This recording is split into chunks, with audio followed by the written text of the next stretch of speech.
You ever see someone and just think, man, they look so put together? Well, a lot of the time, the secret isn't really about the clothes. It's all in the details. Today, we're going to dive into how the right silver jewelry can totally transform your style for 2026, one essential piece at a time. So let me ask you something right off the bat. How would you actually define your style? Are you a classic guy, more modern, super minimalist, or maybe you've never really put words to it? And you know what? That's totally fine, because the answer isn't always in the big things. It really does. The secret is all in the details. You got to start thinking of accessories not as some last-minute thing you throw on, but as the actual foundation of your entire look. Seriously, they're these little clues that tell people who you are before you've said a single word. Okay, so that leads to a pretty important question. Out of everything out there, why are we focusing so hard on silver for 2026? Well, it's a very specific choice, and there's a really good reason for it. The thing about silver is, it just works. It's timeless, so the stuff you buy now will still look great years from now. It's so versatile, you can wear it with a sharp suit or just a plain old t-shirt. And it's perfectly understated. It adds that little bit of polish without being loud about it. Plus, it looks good on pretty much every single skin tone. Can't beat that. Now, let's talk about what makes for good silver. See this number? 92.5%. That is the magic number for sterling silver. It means it's 92.5% pure silver, and the rest is other metals like copper. Why do they do that? Well, pure silver is actually pretty soft. Adding those other metals makes it strong and durable enough to wear every single day. So you're not just going a cool accessory, you're actually investing in a quality piece that's made to last.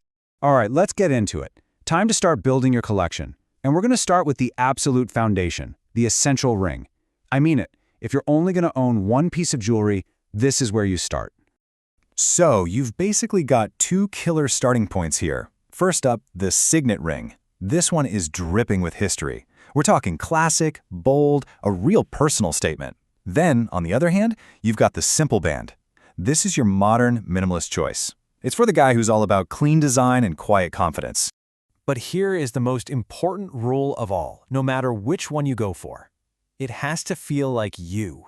It can't feel like you're wearing a costume. The right ring just feels like an extension of your own hand. So comfortable you barely even notice it's there. That's the one you're looking for.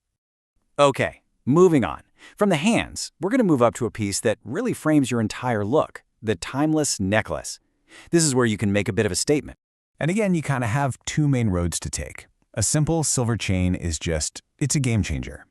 It can be a subtle hint of texture just peeking out from a collar, or it can add a bit of an edge worn over a t-shirt. Then you have the pendant. Now this is where you can really tell a bit of a story.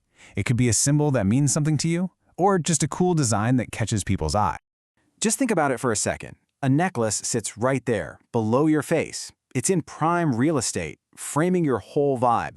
So you really want to make sure you choose one that says something about who you are. And finally, we've got to talk about the accent piece, the thing that ties it all together. Let's get into the modern bracelet. This is your finishing touch. For bracelets, you've got a couple of fantastic options. The cuff is strong. It's bold, almost architectural. It makes a statement, for sure, but without being too loud.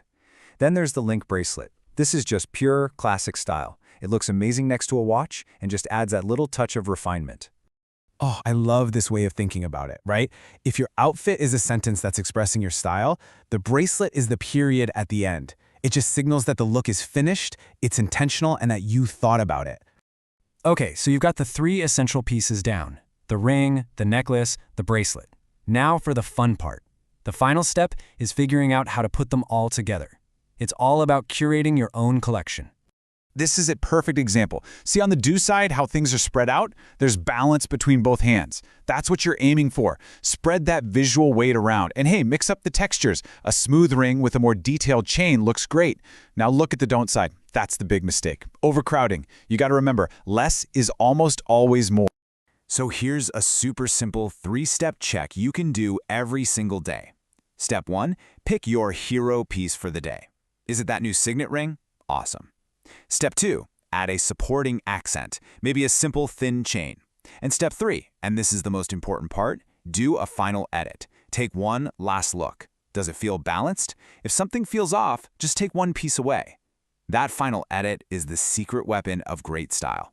Look, at the end of the day, everything we just talked about is a guide. It's not a list of strict rules you have to follow. These are just principles to help you build a solid foundation. The most important thing is that your jewelry feels personal, that it feels like you. It should reflect who you are and where you've been. So I'm going to leave you with this one question to think about.